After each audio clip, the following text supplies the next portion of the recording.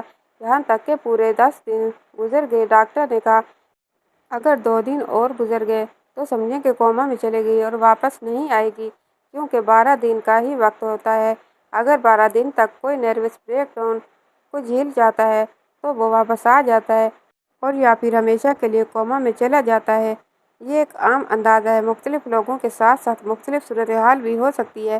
میں ایک دن ہسپتال چلی گئی، وہ کوما میں پڑی تھی، لیکن اس کے ماں باپ اس کے پاس نہیں تھے۔ اس کے پاس بیٹھ گئی اور میں نے کہا تمہیں بڑی خوشی سے اپنی بہو بنا کر لائی تھی، اب تم ہی بتاؤ کہ تم نے میرے بیٹے کے ساتھ کیا کیا ہے؟ کہیں تم نے اس کو کوئی دکھ تو نہیں دیا؟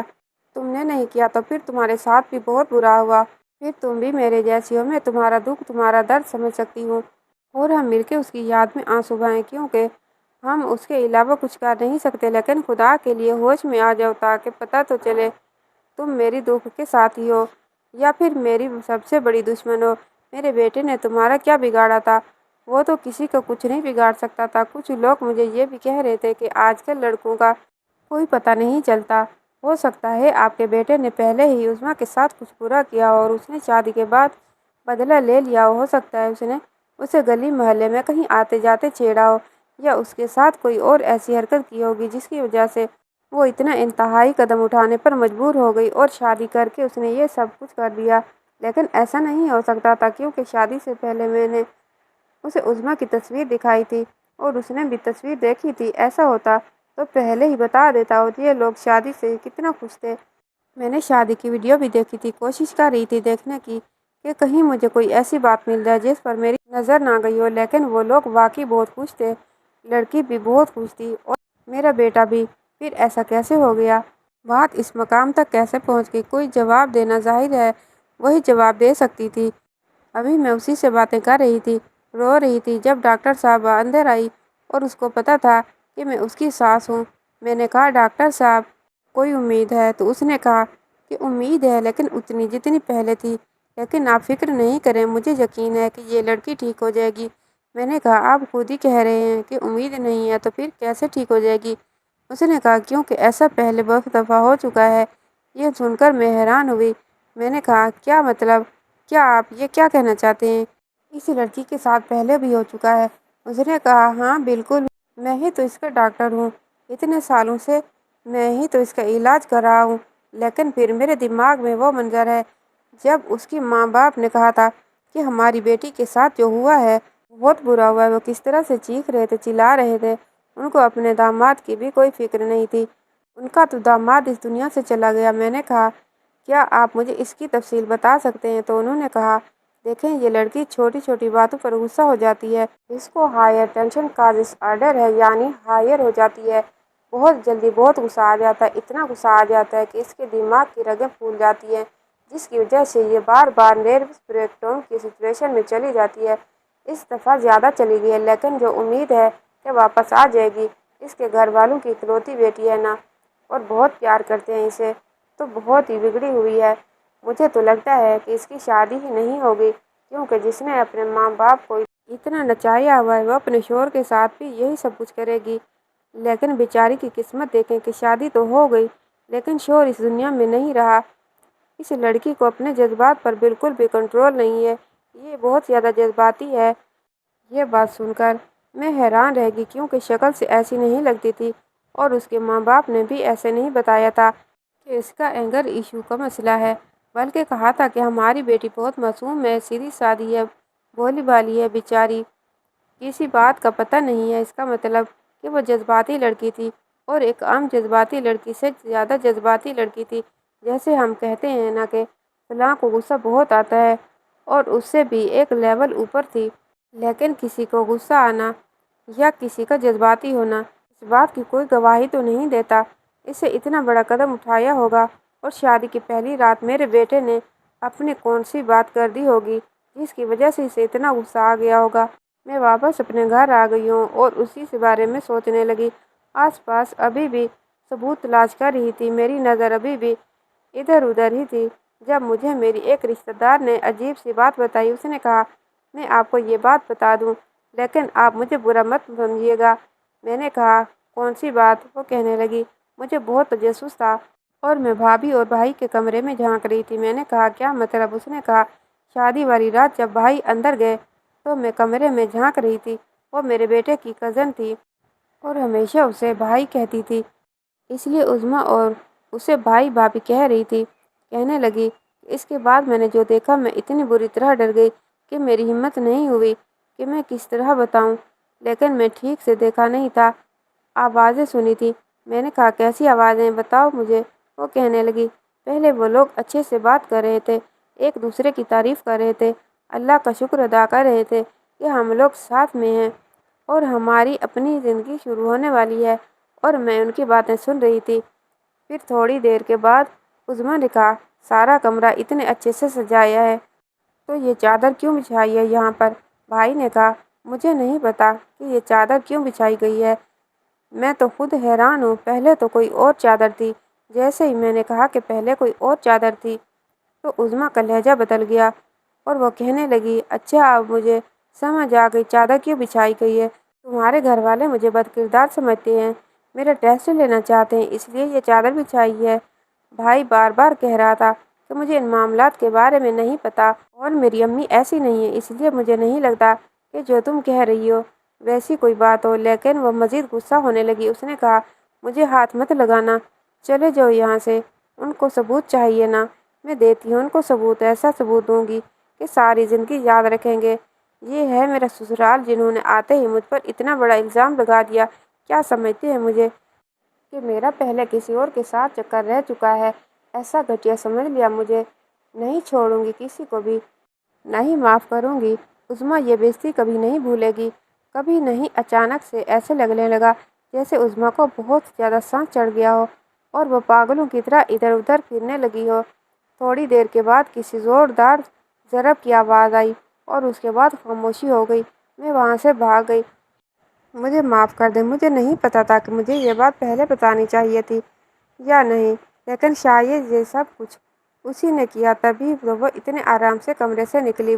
وہ جتنی نارمل نظر آ رہی تھی وہ اتنی ہی نارمل نہیں تھی۔ مجھے تو لگتا ہے کہ وہ پاگل ہے۔ میں نے اس لڑکی کو بہت ڈانٹا اور کہا کہ یہاں سے چلی جاؤ، لیکن مجھے بات سمجھ آ گئی تھی یہ سب عظمیٰ نے کیا تھا کیونکہ وہ پاگل تھی، ذہنی مریضہ تھی۔ شاید اسے اس بات پر غصہ آ گیا کہ ہم لوگ اس کا ٹیسٹ لینے کی کوشش کر رہے ہیں، اس کی پاک دامنی کا ٹیسٹ، اور اگر ایسا تھا تو پھر اس سب کی وجہ میری جیٹھانی تھی۔ اس نے کہا تھا کہ جاؤ جا کر چادر بدل ڈالو، اور اس طرح کی حرکت کی وجہ سے آج میرا بیٹا دنیا سے جا چکا تھا، لیکن اس کا مطلب یہ سب عظمیٰ نے ہی کیا تھا۔ میں نے اس لڑکی کو کہا تھا کہ تمہیں گواہی دینی ہوگی۔ وہ کہنے لگی میں گواہی دینے کو تیار ہوں، لیکن جیسے ہی ہسپتال گئی اس کے کمرے کی طرف بڑھی تو وہ بستر پر نہیں تھی۔ میں حیران ہو گئی، مجھے لگا شاید ہسپتال والوں نے اس کو کسی اور جگہ شفٹ کیا ہے، اور اس ڈاکٹر نے بتایا کہ اس کو تو کل کے رات کا ہوش آ گیا تھا۔ جیسے ہی آپ گئی اس کو ہوش آ گیا اور اس کے ماں باپ آج صبح سے لے کر چلے گئے۔ میں اس کے گھر پہنچی تو وہاں جا کر پتہ چلا کہ وہ لوگ وہاں سے بھاگ چکے تھے۔ شاید اس نے اپنے ماں باپ کو بتا دیا تھا کہ یہ سب کچھ اس نے کیا، اور پولیس اور جیل کی ڈر سے وہ وہاں سے چلی گئی۔ اس بات کو 4 سال ہو گئے، عظمیٰ اور اس کے ماں باپ واپس نہیں آئے اور میرا بیٹا اس دنیا سے چلا گیا۔ آخر انہوں نے ہم سے جھوٹ کیوں بولا؟ اپنی پاگل لڑکی کی شادی ہمارے بیٹے سے کیوں کروائی؟ کس کو ذمہ دار ٹھہراؤں؟ ان ماں باپ کو جو اپنی پاگل بیٹی کی شادی یہ سوچ کر کروانا چاہتے ہیں کہ شادی کے بعد ٹھیک ہو جائے گی۔ میں اپنی جیٹھانی کو جس نے ایک فضول سی رسم کے پیچھے یہ سب کچھ کروایا اور میرا بیٹا اس دنیا سے چلا گیا۔ اب آپ لوگ بتائیں کہ اس میں غلطی کس کی تھی؟ کہانی کیسی لگی کمنٹ باکس میں رائے کا اظہار کیجیے گا، اور کہانی کو لائک اور چینل کو سبسکرائب کیجیے گا۔ انشاءاللہ تعالیٰ اگلی کہانی کے ساتھ حاضر ہوں گے، تب تک کے لیے اللہ حافظ۔